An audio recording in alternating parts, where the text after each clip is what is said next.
Good evening. ਅੱਜ ਗੱਲ ਕਰਦੇ ਹਾਂ ਆਪਾਂ ਵੀਡੀਓ ਲੈਕਚਰ 'ਚ ਤਿੰਨ ਜੋ ਸਾਡੇ ਰਿਮੇਨਿੰਗ ਟੈਂਸਸ ਰਹਿ ਗਏ ਸੀ, present perfect continuous, past perfect continuous ਤੇ ਫਿਊਚਰ ਪਰਫੈਕਟ ਕੰਟੀਨਿਊਸ ਟੈਂਸ। ਇਹ ਤਿੰਨਾਂ ਦਾ ਇੱਕ ਕਾਮਨ ਕਨਸੈਪਟ ਹੈ ਕਿ ਕੰਮ ਕਿਸੇ ਪਰਟੀਕੂਲਰ ਪੁਆਇੰਟ ਆਫ ਟਾਈਮ ਜਾਂ ਪੀਰੀਅਡ ਆਫ ਟਾਈਮ ਜਾਂ ਡਿਊਰੇਸ਼ਨ ਤੋਂ ਚੱਲ ਰਿਹਾ ਹੈ। ਉਹ ਕਿੰਨੀ ਦੇਰ ਤੋਂ ਚੱਲ ਰਿਹਾ ਹੈ ਜਾਂ ਕਿਸ ਪੁਆਇੰਟ ਆਫ ਵਿਊ ਟਾਈਮ ਤੋਂ ਚੱਲ ਰਿਹਾ ਹੈ, ਉਸ ਦੀ ਗੱਲ ਇਹਦੇ ਵਿੱਚ ਜ਼ੋਰ ਦਿੱਤਾ ਜਾਂਦਾ ਹੈ। ਕੰਪੈਰੀਜ਼ਨ ਕਰੋ ਪ੍ਰੈਜ਼ੈਂਟ ਕੰਟੀਨਿਊਸ ਨਾਲ। ਮੈਂ ਪੜ੍ਹਾ ਰਿਹਾ ਹਾਂ, ਇਹਦੇ ਵਿੱਚ ਮੈਂ ਇਹ ਨਹੀਂ ਦੱਸਿਆ ਮੈਂ ਕਦੋਂ ਤੋਂ ਪੜ੍ਹਾ ਰਿਹਾ ਹਾਂ, ਇਸ ਵਕਤ ਮੈਂ ਕੀ ਕਰ ਰਿਹਾ ਹਾਂ, ਮੈਂ ਪੜ੍ਹਾ ਰਿਹਾ ਹਾਂ, ਆਈ ਐਮ ਟੀਚਿੰਗ। ਇਹ ਪ੍ਰੈਜ਼ੈਂਟ ਕੰਟੀਨਿਊਸ ਹੈ, ਵਰਤਮਾਨ 'ਚ ਕੁਝ ਕੰਮ ਚੱਲ ਰਿਹਾ ਹੈ। ਜੇ ਮੈਂ ਕਹਾਂ ਪਿਛਲੇ 2 ਮਿੰਟ ਤੋਂ ਪੜ੍ਹਾ ਰਿਹਾ ਹਾਂ ਤਾਂ ਇਹਦੇ ਵਿੱਚ ਜਿਹੜਾ ਮੈਂ ਇਸ ਵਕਤ ਪੜ੍ਹਾ ਰਿਹਾ ਹਾਂ ਇਸ ਤੋਂ ਹੋਰ ਪਿੱਛੇ ਲੈ ਕੇ ਗਿਆ, ਮੈਂ ਪਿਛਲੇ 2 ਮਿੰਟ ਤੋਂ ਪੜ੍ਹਾ ਰਿਹਾ ਹਾਂ, ਅੱਗੇ ਵੀ ਪੜ੍ਹਾਉਣਾ ਹੈ। ਕੰਮ ਪਿਛਲੇ ਸਮੇਂ ਤੋਂ ਚੱਲਦਾ ਵਰਤਮਾਨ 'ਚ ਤੇ ਵਰਤਮਾਨ 'ਚ ਤੋਂ ਭਵਿੱਖ 'ਚ। ਗੱਲ ਉਹਦੇ 'ਚ ਵੀ ਇਹੀ ਹੈ, ਪ੍ਰੈਜ਼ੈਂਟ ਕੰਟੀਨਿਊਸ ਵੀ ਮੈਂ ਪੜ੍ਹਾ ਰਿਹਾ ਹਾਂ, ਬਟ ਇਟਸ ਅੰਡਰਸਟੂਡ ਕਿ ਮੈਂ ਸ਼ੁਰੂ ਕੀਤਾ ਹੋਇਆ, ਪਿਛਲੇ ਸਮੇਂ 'ਚ ਕੀਤਾ, ਹੁਣ ਕਰ ਰਹੇ ਹਾਂ ਤੇ ਅੱਗੇ ਨੂੰ ਵੀ ਚੱਲਾਂਗਾ। ਬਟ ਇਹ ਜਿਹੜੇ ਪ੍ਰੈਜ਼ੈਂਟ ਪਰਫੈਕਟ ਕੰਟੀਨਿਊਸ ਦੀ ਗੱਲ ਕਰੀਏ ਕਿ ਕੰਮ ਇਸ ਚੀਜ਼ ਤੇ ਜ਼ੋਰ ਦਿੱਤਾ ਹੋਇਆ ਹੈ ਕਿ ਕੰਮ ਕਦੋਂ ਤੋਂ ਚੱਲ ਰਿਹਾ ਹੈ ਜਾਂ ਕਿੰਨੀ ਦੇਰ ਤੋਂ ਚੱਲ ਰਿਹਾ ਹੈ, ਡਿਊਰੇਸ਼ਨ ਜਾਂ ਪੁਆਇੰਟ ਆਫ ਟਾਈਮ ਦੀ ਗੱਲ ਹੋ ਰਹੀ ਹੈ। ਸੋ ਇਹਦੇ ਵਿੱਚ ਇੱਕ ਚੀਜ਼, ਇਸ ਚੀਜ਼ ਵੱਲ ਧਿਆਨ ਦੇਣ ਦੀ ਲੋੜ ਹੈ। जो प्रेजेंट कॉन्टिन्यूस है, पास्ट कॉन्टिन्यूस है, फ्यूचर कॉन्टिन्यूस है, सिंगल पॉइंट ऑफ टाइम है। हुण पढ़ा रहे हैं, इट्स ओके, ना अगे की गल ना पिछे की गल। कल पढ़ा रहा सी, कल सिर्फ कल की गल हो रही है, एक पॉइंट ऑफ टाइम है। कल नूं पढ़ा रहा होवांगा, ये भी एक पॉइंट ऑफ टाइम है। थोड़ी देर तो मैं पढ़ा रहा हाँ, इत्थे 2 आ गए, पढ़ा रहा हाँ थोड़ी देर तो। सो इस चीज को थोड़ा समझने की लोड़ है। ऐसे तरह अगर यही सिचुएशन पास्ट में होएगी तो पास्ट परफेक्ट कंटिन्यूस हो गया। जदों मैं उत्थे पहुंचा एक पॉइंट हो गया, जदों मैं उत्थे पहुंचा मान लो 6 बजे पहुंचा, वो पढ़ रहा सी, ਇਹਦਾ मतलब मेरे पहुंचण तो पहला पढ़ रहा सी। सो मेरे पहुंचण तो पहला वो पढ़ रहा सी। कॉम्बिनेशन आ रहा है, 2 पॉइंट्स आ रहे हैं। ऐसे तरह फ्यूचर परफेक्ट कंटिन्यूस है। 6 बजे तक मैं पिछले अद्धे घंटे तो पढ़ा रहा होवांगा।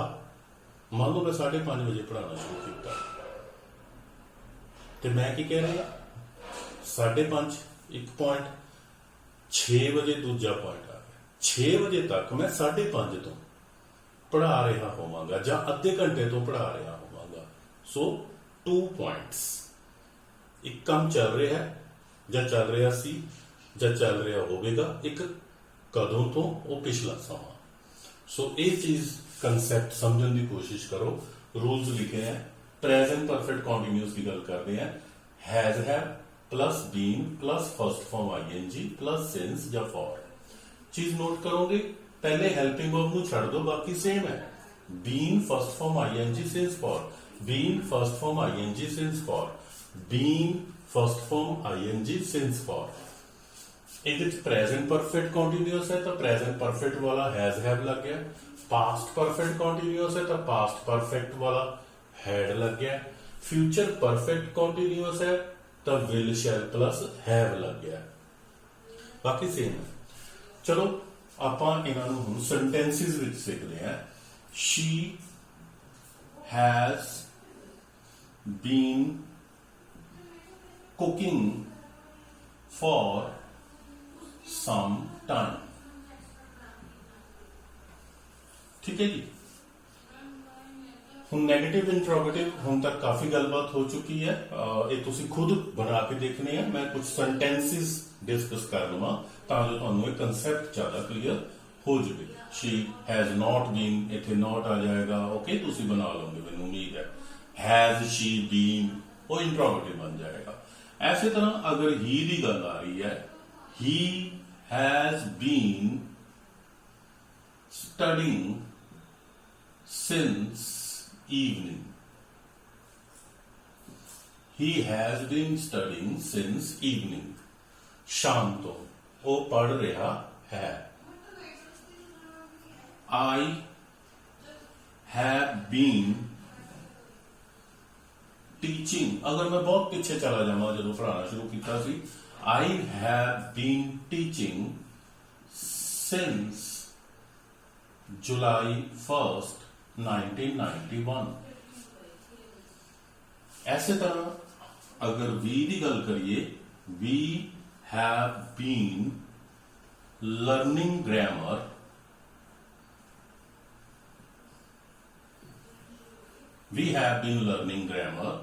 For a few days. कुछ दिनों तो असी जे +2 की गल करिए, फॉर अ फ्यू डेज कुछ दिनों तो क्लासेस चल रही हैं, ਅਸੀਂ ग्रामर सीख रहे हैं.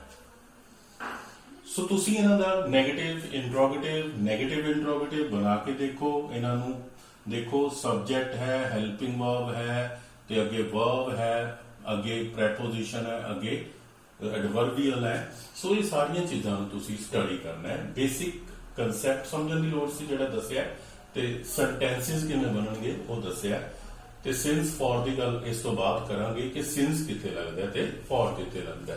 ਨੈਕਸਟ ਟੈਂਸ ਹੈ past perfect tense, past perfect continuous tense. ਜਿਵੇਂ they had been watching a match for much time. काफी देर तो वो मैच देख रहे सी. पिछले समय की गल हो रही है. We had been working here since September 1990. मान लो तुसी कोई जॉब कर रहे हैं, कोई काम कर रहे हैं, कोई तो दस रहा मैं सितंबर 1990 तो इत्थे काम कर रहा हाँ, काम कर रहा सी. सो इत्थे देयर आ जाएगा क्योंकि पास्ट है. We had been working there since September 1990. ਅਸੀਂ ਉੱਥੇ 1990 ਤੋਂ ਪਿਛਲਾ ਸਮਾਂ ਉੱਥੇ 1990 ਤੋਂ ਕੰਮ ਕਰ ਰਹੇ ਸੀ, ਕੰਮ ਕਰਦੇ ਆ ਰਹੇ ਸੀ. ਪਿਛਲੇ ਸਮੇਂ 'ਚ ਕੋਈ ਕੰਮ ਚੱਲ ਰਿਹਾ ਹੈ, ਇੱਕ ਪੁਆਇੰਟ ਆਫ ਟਾਈਮ ਹੈ, ਤੇ ਉਸ ਤੋਂ ਵੀ ਪਿੱਛੇ ਤੋਂ ਉਹ ਚੱਲਦਾ ਆ ਰਿਹਾ ਸੀ, ਉਸ ਦੀ ਗੱਲ ਹੈ. ਮੰਨ ਲਓ ਤੁਸੀਂ ਕੱਲ ਆਪਣੇ ਦੋਸਤ ਦੇ ਘਰ ਗਏ, ਤੇ ਵੈਸੇ ਤਾਂ ਅੱਜ ਕੱਲ ਜਾਣਾ ਮਨਾ ਹੈ, ਥੋੜਾ ਧਿਆਨ ਰੱਖਣ ਦੀ ਲੋੜ ਹੈ ਬਹੁਤ. ਉਦਾਹਰਨ ਦੇ ਰਿਹਾ, ਤੁਸੀਂ ਆਪਣੇ ਦੋਸਤ ਦੇ ਘਰ ਗਏ ਤਾਂ ਤੁਹਾਨੂੰ ਉੱਥੇ ਘਰ ਜਾ ਕੇ ਪਤਾ ਲੱਗਿਆ ਕਿ ਉਹ ਤਾਂ ਸੌਂ ਰਿਹਾ. ਤੁਸੀਂ ਉਹਨਾਂ ਦੇ ਮਦਰ ਨੂੰ ਪੁੱਛਿਆ, ਉਹ ਕਹਿ ਰਹੇ ਵੀ ਉਹ ਤਾਂ ਅੱਧੇ ਘੰਟੇ ਤੋਂ ਸੌਂ ਰਿਹਾ. ਤਾਂ ਹੁਣ ਤੁਸੀਂ ਇਹ ਗੱਲ ਨੂੰ ਅੱਗੇ ਕਿਸੇ ਨੂੰ ਦੱਸ ਰਹੇ ਹੋ ਕਿ ਜਦੋਂ ਮੈਂ ਉਹਦੇ ਘਰ ਗਿਆ ਕੱਲ ਤਾਂ ਉਹ ਪਿਛਲੇ ਅੱਧੇ ਘੰਟੇ ਤੋਂ ਸੌਂ ਰਿਹਾ ਸੀ. ਹੀ had been sleeping for half an hour. Okay, so ਇਹ ਪਿਛਲੇ ਸਮੇਂ ਤੋਂ ਕੋਈ ਕੰਮ ਚੱਲ ਰਿਹਾ ਸੀ. ਇੱਕ ਹੋਰ ਐਗਜ਼ਾਮਪਲ ਦੇਖ ਲੈਂਦੇ ਆ. You had been playing for 2 hours. ਤੁਸੀਂ ਪਿਛਲੇ 2 ਘੰਟੇ ਤੋਂ ਖੇਡ ਰਹੇ ਸੀ. ਪਿਛਲੇ ਸਮੇਂ ਦੀ ਗੱਲ ਹੋਈ, ਕੋਈ ਪੁਆਇੰਟ ਆਫ ਟਾਈਮ ਹੈ. ਮੰਨ ਲਓ ਤੁਸੀਂ ਕੱਲ ਦੀ ਗੱਲ ਕਰ ਰਹੇ ਹੋ, ਪਰਸੋਂ ਦੀ ਗੱਲ ਕਰ ਰਹੇ ਹੋ, ਜੋ ਲੰਘ ਗਿਆ, ਤਾਂ ਤੁਸੀਂ ਕਹਿ ਰਹੇ ਹੋ ਕਿ ਉਦੋਂ ਜਦੋਂ ਤੁਹਾਡੇ ਪਾਪਾ ਆਏ, ਜਦੋਂ ਤੁਹਾਡੀ ਪਿਟਾਈ ਹੋਈ. ਕਿਉਂ ਹੋਈ? ਕਿਉਂਕਿ ਤੁਸੀਂ ਪਿਛਲੇ 2 ਘੰਟੇ ਤੋਂ ਖੇਡ ਰਹੇ ਸੀ. 2 ਘੰਟੇ ਕਾਫੀ ਹੁੰਦੇ ਆ, ਖੇਡਣਾ ਬਹੁਤ ਜ਼ਰੂਰੀ ਹੈ, ਪਰ ਪੜ੍ਹਾਈ ਛੱਡ ਕੇ ਤੁਸੀਂ ਖੇਡ ਰਹੇ ਸੀ. ਪਿਛਲੇ ਸਮੇਂ ਤੋਂ ਕੋਈ ਕੰਮ ਚੱਲਦਾ ਆ ਰਿਹਾ ਸੀ. ਸੋ ਇਹ ਵੀ ਪਾਸਟ ਪਰਫੈਕਟ ਕੰਟੀਨਿਊਅਸ ਹੈ. Head bean playing for 2 hours. ਐਸੇ ਤਰ੍ਹਾਂ ਫਿਊਚਰ ਪਰਫੈਕਟ ਕੰਟੀਨਿਊਅਸ ਹੈ. ਆਉਣ ਵਾਲੇ ਸਮੇਂ ਦੀ ਗੱਲ ਕਰਦੇ ਹਾਂ. I shall have been teaching in this department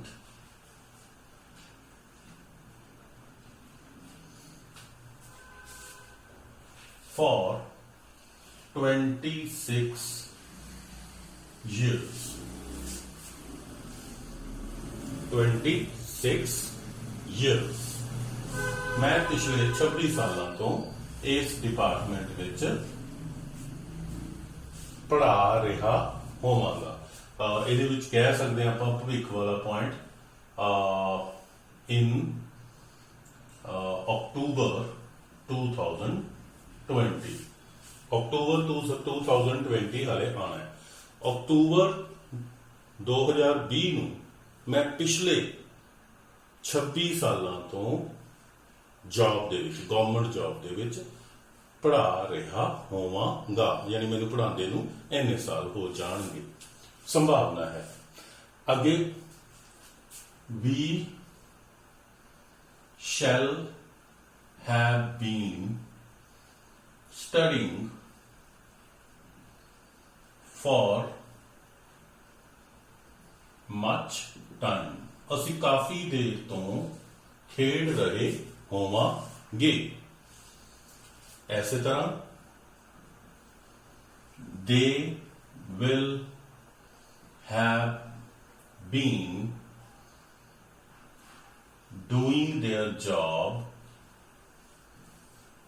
there for last 1 year।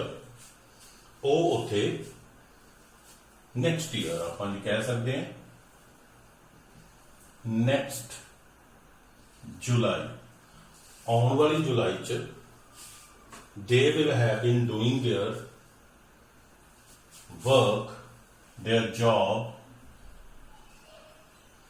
they will have been doing their job for last 1 year next July। ਅਸੀਂ ਇਹਦੇ ਚ ਭਵਿੱਖ ਦਾ ਪੁਆਇੰਟ ਲੈ ਲਿਆ ਨੈਕਸਟ ਜੁਲਾਈ, ਆਉਣ ਵਾਲੀ ਜੁਲਾਈ ਨੂੰ 1 ਸਾਲ ਹੋ ਜਾਏਗਾ। ਸੋ ਉਹ ਪਿਛਲੇ 1 ਸਾਲ ਤੋਂ ਜੁਲਾਈ ਤੱਕ, ਜਦੋਂ ਜੁਲਾਈ ਆਏਗਾ ਤਾਂ ਜੁਲਾਈ 2020 ਵਿੱਚ ਉਹ ਪਿਛਲੇ 1 ਸਾਲ ਤੋਂ ਕੰਮ ਕਰ ਰਹੇ ਹੋਣਗੇ, ਜੌਬ ਕਰ ਰਹੇ ਹੋਣਗੇ। ਸੋ ਪਿਛਲੇ ਸਮੇਂ ਤੋਂ ਚੱਲਦੇ ਚੱਲਦੇ ਭਵਿੱਖ ਦੀ ਗੱਲ ਹੋ ਰਹੀ ਹੈ। ਸੋ ਇਹਨਾਂ ਨੂੰ ਹੋਰ ਸਟੱਡੀ ਕਰੋ, ਇਹ ਕਨਸੈਪਟ ਨੂੰ ਦੇਖੋ, ਸੈਂਟੈਂਸਸ ਨਿਊਜ਼ਪੇਪਰ ਪੜ੍ਹੋ, ਉਹਦੇ ਵਿੱਚ ਤੁਹਾਨੂੰ ਮਿਲੇਗਾ ਬੁੱਕਸ ਲੈਸਨਸ ਦੇ ਵਿੱਚ ਪੜ੍ਹੋਗੇ, ਤੁਹਾਨੂੰ ਇਸ ਤਰ੍ਹਾਂ ਦੇ ਸੈਂਟੈਂਸਸ ਮਿਲਣਗੇ, ਉਹਨਾਂ ਨੂੰ ਪੜ੍ਹੋਗੇ ਸਮਝੋਗੇ ਤਾਂ ਪਤਾ ਚੱਲੇਗਾ। ਓਕੇ, ਸੋ ਇਹ ਤਾਂ ਸੀ ਸਾਡੇ 3 ਰਿਮੇਨਿੰਗ ਟੈਂਸਸ, ਇਹਨਾਂ ਦੀ ਗੱਲ ਕੀਤੀ ਹੈ। ਇਹਨਾਂ ਦੇ ਤੁਸੀਂ ਨੈਗੇਟਿਵ ਇੰਟਰੋਗੇਟਿਵ ਇਹ ਸਾਰੇ ਬਣਾ ਕੇ ਦੇਖਣੇ ਹੈ, ਪ੍ਰੈਕਟਿਸ ਕਰਨੀ ਹੈ। ਤੇ ਹੁਣ ਆਪਾਂ ਅੱਜ ਸਿਰਫ ਮੈਂ ਤੁਹਾਨੂੰ ਚਾਰਟ ਬਣਾ ਕੇ ਦੇ ਰਿਹਾ ਵੌਇਸ ਤੇ ਨਰੇਸ਼ਨ ਦਾ, ਇਸ ਨੂੰ ਐਕਸਪਲੇਨ ਕਦੋਂ ਕਰਾਂਗੇ।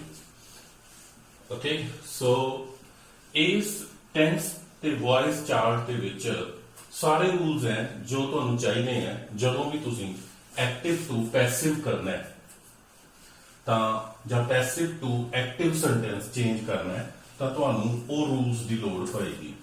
ਸੋ ਹੁਣ ਤੱਕ ਤੁਸੀਂ ਸੈਂਟੈਂਸ ਸਮਝੇ, ਟੈਂਸ ਸਮਝੇ, ਸਟਰਕਚਰ ਸਮਝੀ ਕਿ ਕਿਸ ਤਰ੍ਹਾਂ ਵਾਕ ਬਣਦੇ ਆ। ਹੁਣ ਵੌਇਸ ਜਦੋਂ ਅਸੀਂ ਇਸ ਤੋਂ ਬਾਅਦ ਕਰਾਂਗੇ ਉਹਦੇ ਲਈ ਤੁਹਾਨੂੰ ਇਹ ਰੂਲਸ ਬਹੁਤ ਜ਼ਰੂਰੀ ਹੈ, ਤਾਂ ਮੈਂ ਉਹਨਾਂ ਦੇ ਲਈ ਇੱਕ ਚਾਰਟ ਬਣਾ ਕੇ ਦੇ ਰਿਹਾ ਸੋ ਦੈਟ ਤੁਹਾਡੇ ਪੇਜ ਤੇ ਸਾਰੇ ਰੂਲਸ ਹੁਣ ਇਕੱਠੇ ਹੋ ਜਾਣ। ਸਿਰਫ ਰੂਲਸ ਦੀ ਗੱਲ ਹੈ ਇਹਦੇ ਵਿੱਚ, ਹੋ ਰਹੀ ਬਾਕੀ ਆਪਾਂ ਗੱਲ ਕਰ ਲਈ ਹੈ। ਸੋ ਤੁਸੀਂ ਖੁਦ ਇਸ ਨੂੰ ਆਪਣੀਆਂ ਨੋਟਬੁੱਕਸ 'ਚ ਬਣਾਓ ਤੇ ਇਸ ਤੋਂ ਬਾਅਦ ਕੋਈ ਚਾਰਟਸ ਵਿੱਚ ਬਣਾ ਸਕਦੇ ਹੋ। ਇਹ ਥੋੜਾ ਬਰਾਬਰ ਇਸ ਨੂੰ ਵੰਡ ਲਓਗੇ ਤਾਂ ਥੋੜਾ ਸੌਖਾ ਰਹੇਗਾ।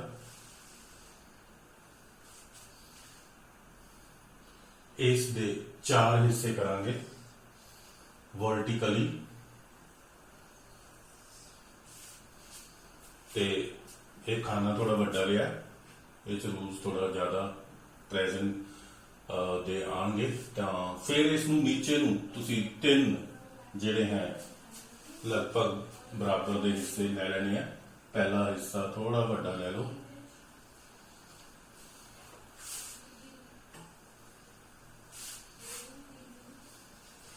ਤਿੰਨ ਤੋਂ ਬਾਅਦ ਇਹਨਾਂ ਨੂੰ 6 ਵਿੱਚ ਡਿਵਾਈਡ ਕਰਨਾ ਹੈ। ਲਾਈਨ ਥੋੜੀ ਡਿਫਰੈਂਟ ਲੈ ਲਓ ਸੋ ਦੈਟ ਇਹ ਥੋੜਾ ਡਿਫਰੈਂਸ਼ੀਏਟ ਹੋ ਸਕੇ।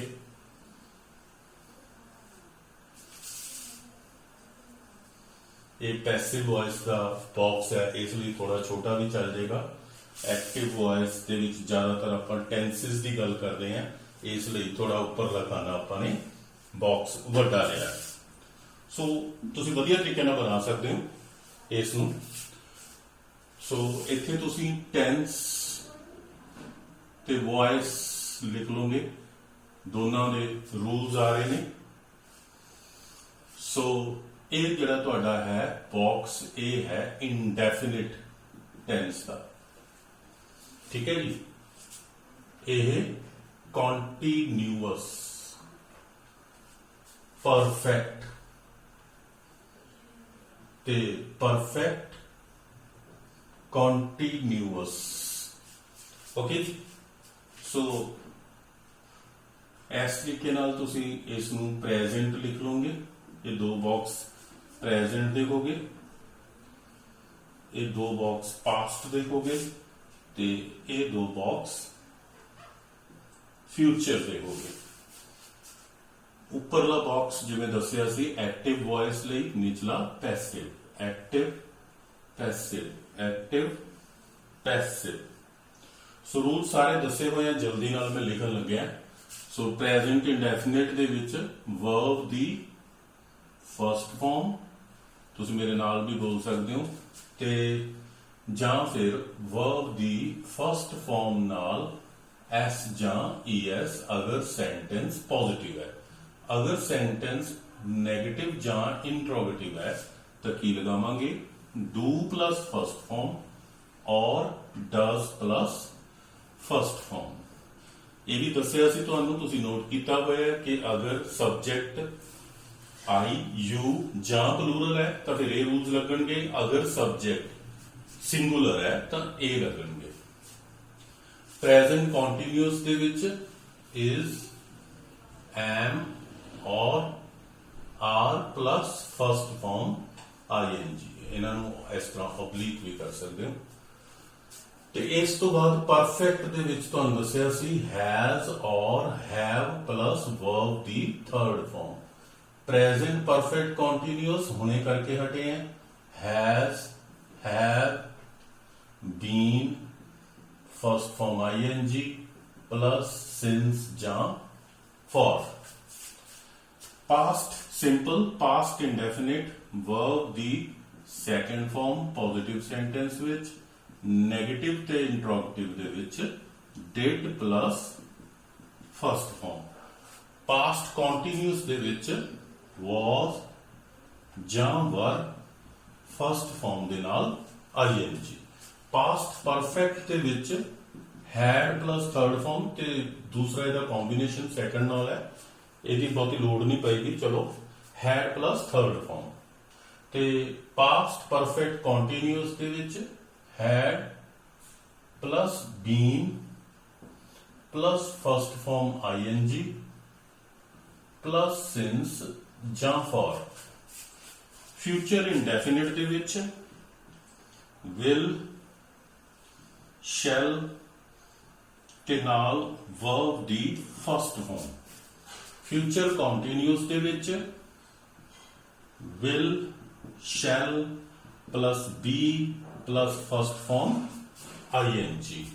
ਫਿਊਚਰ ਪਰਫੈਕਟ ਦੇ ਵਿੱਚ will ਜਾਂ shall plus have plus third form। Future perfect continuous ਦੇ ਵਿੱਚ will, shall plus have plus been plus first form ing plus since ਜਾਂ for। ਇਹ ਸਾਡੇ ਜਿੰਨੇ ਵੀ ਇਹ 12 ਐਕਟਿਵ ਵੌਇਸ ਦੇ ਰੂਲਸ ਹੈ। ਆਓ ਹੁਣ ਇਹਨਾਂ ਵਿੱਚੋਂ 8 ਅਸੀਂ ਪੈਸਿਵ ਵੌਇਸ ਦੇ ਰੂਲਸ ਲੈਣੇ ਆ। ਪਹਿਲਾਂ ਹੀ ਦੱਸ ਦਿੰਦਾ ਇਹਨਾਂ ਦੀ ਪੈਸਿਵ ਵੌਇਸ ਨਹੀਂ ਹੁੰਦੀ। नो चेंज ਤੁਸੀਂ ਲਿਖ ਸਕਦੇ ਹੋ नो चेंज, ਇਹਨਾਂ ਦਾ ਪੈਸਿਵ ਵੌਇਸ ਦਾ ਰੂਲ ਨਹੀਂ ਹੁੰਦਾ। ਓਕੇ, ਸੋ ਐਸੇ ਤਰ੍ਹਾਂ ਫਿਊਚਰ ਕੰਟੀਨਿਊਸ ਦਾ ਵੀ नो चेंज ਇਹਨਾਂ ਦਾ ਪੈਸਿਵ ਨਹੀਂ ਹੁੰਦਾ। ਰਹਿ ਗਏ ਬਾਕੀ 8 sentences, tenses। प्रेजेंट सिंपल ਦਾ ਪੈਸਿਵ ਵੌਇਸ ਦਾ ਰੂਲ ਹੈ is, am ਜਾਂ are plus third form। Present continuous the passive voice the rule ਹੈ is, am ਜਾਂ are plus being ਤੇ plus third form। being plus third form। perfect ਦਾ ਹੈ, has or have plus been plus third form। Past simple ਜਾਂ past indefinite ਦੇ ਵਿੱਚ ਕੀ ਲੱਗਦਾ ਹੈ was, were plus third form। Past continuous ਦੇ ਵਿੱਚ was, were, being plus third form। Past perfect ਦੇ ਵਿੱਚ had plus been plus third form। Plus इसलिए स्ट्रक्चर है, ਇਹਨਾਂ ਦਾ ਬਣਤਰ ਹੈ, ਢਾਂਚਾ। ਮੈਂ ਇਕੱਠਾ ਲਿਖ ਦਾਂਗਾ ਤੁਹਾਨੂੰ ਕਨਫਿਊਜ਼ਨ ਹੋਏਗੀ। ਮੈਂ ਲਿਖਦਾ ਹੈਡ ਥਰਡ ਫਾਰਮ, ਹੈਡ ਬੀਨ ਥਰਡ ਫਾਰਮ। ਸੋ ਪਲਸ ਇਸ ਲਈ ਹੈ, ਕਈ ਬੱਚੇ ਸੋਚ ਰਹੇ ਹੋਣੇ ਪਲਸ ਕਿੱਥੋਂ ਆ ਰਿਹਾ। ਓਕੇ, ਫਿਊਚਰ ਇਨਡੈਫੀਨਿਟ ਜਾਂ ਸਿੰਪਲ ਫਿਊਚਰ ਵਿਲ। ਵੈਸੇ ਤਾਂ ਬੱਚਿਓ ਇਹ ਗੱਲਾਂ ਪਹਿਲਾਂ ਵੀ ਹੁੰਦੀਆਂ ਆ ਰਹੀਆਂ, ਪਤਾ ਨਹੀਂ ਤੁਸੀਂ ਕੇਅਰ ਕੀਤੀ ਨਹੀਂ ਹੈ ਇਹਨਾਂ ਚੀਜ਼ਾਂ ਦੀ ਬਹੁਤੀ। ਹੁਣ ਮੇਰੇ ਖਿਆਲ ਨਾਲ ਤਾਂ this is the last time you should take care of these things. will, shall plus be plus third form। Last इसलिए कह रहे हैं, इस तो बाद मौका नहीं मिलना फिर ये चीज़ां सीखने का। it will be so late, too late। will, shall, be plus third form ते future perfect ਦੇ ਵਿੱਚ ਕੀ ਹੋ ਜਾਏਗਾ will, shall plus have plus been plus third form। सो बच्चों ਇਹ ਤੁਹਾਡੇ ਜਿਹੜੇ ਹੈ ਇਹ ਰੂਲਸ ਹੋ ਗਏ ਸਾਰੇ ਐਕਟਿਵ ਤੇ ਪੈਸਿਵ ਦੇ।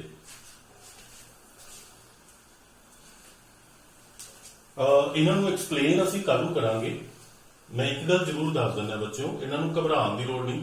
ਇਹਨਾਂ ਨੂੰ ਦੇਖ ਕੇ ਦੇਖੋ, ਤੁਸੀਂ ਇੱਕ ਚੀਜ਼ ਆਪਾਂ ਕਾਮਨ ਕੱਢਦੇ ਆ। ਇਨਡੈਫੀਨਿਟ ਚ ਕੀ ਹੋ ਰਿਹਾ, ਫਸਟ ਫਾਰਮ ਲੱਗ ਰਹੀ ਹੈ। First form, first form, first form, first form. Active की गल कर रहे हैं, एक्टिव वाले यानी जिन्होंने आप टेंसेस दे विच डिस्कस कर रहे हैं। सिर्फ एक positive sentence which past simple they second form लगती है, अदरवाइज फिर नेगेटिव होवे चाहे इंट्रोगेटिव होवे फर्स्ट फॉर्म ते विल शैल दे नाल फिर फर्स्ट फॉर्म। सो सिर्फ एक इंडेफिनिट टेंस है जिहदे च पास्ट इंडेफिनिट दे पॉजिटिव सेंटेंस नूं छड्ड के अदरवाइज हमेशा फर्स्ट फॉर्म लगती है, होर किते नहीं लगती। कल्ली फर्स्ट फॉर्म जां एस जां ईएस। ਕੰਟੀਨਿਊਸ ਦੇ ਵਿੱਚ ਆਓ ਬੱਚੋ ਆਪਾਂ ਕਾਮਨ ਕੱਢਦੇ ਆਂ। ਉਹ ਕੀ ਹੈ, ਫਸਟ ਫਾਰਮ ਆਈਐਨਜੀ। ਦੇਖੋ first form ING, first form ING, first form ING. Perfect ਵਿੱਚ ਕਾਮਨ ਦੇਖੋ ਹੈਜ਼, ਹੈਵ ਜਾਂ ਹੈਡ, ਇਹ ਕਾਮਨ ਨੇ। ਹੈਜ਼, ਹੈਵ ਔਰ ਹੈਡ। ਦੇਖੋ ਇੱਥੇ ਹੈਜ਼ ਹੈਵ ਆ ਗਿਆ, ਇੱਥੇ ਹੈਡ ਆ ਗਿਆ, ਇੱਥੇ ਫਿਰ ਹੈਵ ਲੱਗਿਆ ਹੋਇਆ। ਇਹਦੇ ਵਿੱਚ ਮੈਂ ਪਹਿਲਾਂ ਹੀ ਦੱਸ ਦਿੱਤਾ ਸੀ ਟੈਂਸਸ ਸਮਝਾਉਣ ਵੇਲੇ ਕਿ been first form ING since for common ਹੈ। ਫਰਕ ਸਿਰਫ ਕੀ ਹੈ, ਪ੍ਰੈਜ਼ੈਂਟ ਪਰਫੈਕਟ ਹੈ ਤਾਂ ਹੈਜ਼ ਹੈਵ, ਪਾਸਟ ਪਰਫੈਕਟ ਹੈ ਤਾਂ ਹੈਡ, ਫਿਊਚਰ ਪਰਫੈਕਟ ਹੈ ਤਾਂ will shell have, otherwise rule same ਹੈ। ਸੋ ਇਸ ਤਰੀਕੇ ਨਾਲ ਅਗਰ ਸਮਝੋਗੇ ਕਿ ਇੰਡੈਫਿਨਿਟ ਵਿੱਚ ਜ਼ਿਆਦਾਤਰ ਫਸਟ ਫਾਰਮ ਲੱਗਦੀ ਹੈ, ਕੰਟੀਨਿਊਸ ਮੀਨਸ ਕੰਮ ਚੱਲ ਰਿਹਾ ਹੈ, ਫਸਟ ਫਾਰਮ ਆਈਐਨਜੀ ਕੰਟੀਨਿਊਟੀ ਦਿਖਾਉਂਦਾ ਹੈ, ਇਸ ਲਈ ਫਸਟ ਫਾਰਮ ਆਈਐਨਜੀ ਲੱਗੀ ਹੈ। देखो अगर प्रेजेंट है तो इज एम आर लग गया, अगर पास्ट है तो वाज वर लग गया, अगर फ्यूचर है तो विल शैल बी लग गया। वेरी सिंपल, ध्यान नाल देखो, इन्हां नूं स्टडी करो, नोटबुक ते बना लो, देखो इन्हां नूं जरा। ऐसे तरह इधर देखो कितना ईजी है, प्रेजेंट है तो हैज है प्लस थर्ड फॉर्म, प्रेजेंट च हैज है लगता है फर्स्ट फॉर्म है ये, ते पास्ट है तो हैड सेकंड फॉर्म है हैज हैव दी, तो पास्ट विच सेकंड फॉर्म लगती है। फ्यूचर है तो फ्यूचर च फर्स्ट फॉर्म लगती है विल शैल दे नाल, तो विल शैल प्लस हैव। सो ये सारा दस दिता। सो मैं जो कल कह रहा सी कि अगले असी वीडियो च इसनूं एक्सप्लेन करांगे, तो मैं तो रहा नहीं गया, तो ਮੇਰੇ ਖਿਆਲ ਹੈ ਕਿ ਕੋਈ ਸਟ੍ਰੈਚ ਵਿੱਚ ਇਹ ਠੀਕ ਰਹਿਣਾ ਸੀ। ਸੋ ਇਹ ਤੁਹਾਡੇ ਰੂਲਸ ਹੈ, ਮੈਂ ਇਹਨਾਂ ਦੀ ਪਿਕ ਵੀ ਤੁਹਾਨੂੰ ਖਿੱਚ ਕੇ ਭੇਜ ਦਿੰਦਾ ਸੋ ਦੈਟ ਕਿ ਤੁਸੀਂ ਇਹਨਾਂ ਨੂੰ ਆਰਾਮ ਨਾਲ ਬੈਠ ਕੇ ਇੱਕ ਇਹਦਾ ਚਾਰਟ ਤਿਆਰ ਕਰੋ, ਇਸ ਨੂੰ ਸਮਝੋ, ਇਸ ਨੂੰ ਯਾਦ ਕਰੋ, ਰੱਟੇ ਲਗਾਓ, ਪਹਿਲਾਂ ਸਮਝ ਲਓ, ਰੱਟੇ ਬਾਅਦ ਚ ਲਗਾ ਲੈਣਾ। ਸੋ ਇਹ ਚੀਜ਼ਾਂ ਬਹੁਤ ਕੰਮ ਆਉਣਗੀਆਂ, ਅਪਲਾਈ ਕਰੋ ਇਹਨਾਂ ਨੂੰ, ਰੂਲਸ ਇਹਨਾਂ ਦੇ ਸੈਂਟੈਂਸਿਸ ਬਣਾ ਕੇ ਦੇਖੋ, ਤੁਹਾਨੂੰ ਸਾਰਾ ਤਰੀਕਾ ਵੀ ਦੱਸ ਦਿੱਤਾ ਹੈ। ਸੋ ਜਿਹੜੇ ਬੱਚੇ ਇਹ 3 ਲੈਕਚਰਸ ਨੂੰ ਫੋਲੋ ਕਰ ਲੈਣਗੇ, ਕਿਸੇ ਵੀ ਟੀਚਰ ਦੇ, ਮੈਂ ਇੱਕ ਅਸੀਂ ਜ਼ਰੀਆ ਹਾਂ ਤੁਹਾਨੂੰ ਦੱਸਣ ਦਾ, ਇੱਕ ਤਰੀਕਾ ਹੈ, ਸਾਰਾ ਕੁਝ ਬੁੱਕਸ ਵਿੱਚ ਵੀ ਲਿਖਿਆ ਹੋਇਆ ਹੈ, ਤੁਹਾਨੂੰ ਇੱਕ ਅਸੀਂ ਇਹ ਸਾਧਨ ਹੈ ਦੱਸ ਰਹੇ ਹਾਂ, ਰਸਤਾ ਦਿਖਾ ਰਹੇ ਹਾਂ ਕਿ ਅਗਰ ਤੁਸੀਂ ਇਸ ਚੀਜ਼ ਨੂੰ ਸਮਝ ਕੇ ਫੋਲੋ ਕਰੋਗੇ ਤਾਂ you will really benefit from these things. So thank you very much, good evening, stay home, stay safe, be healthy. Thank you.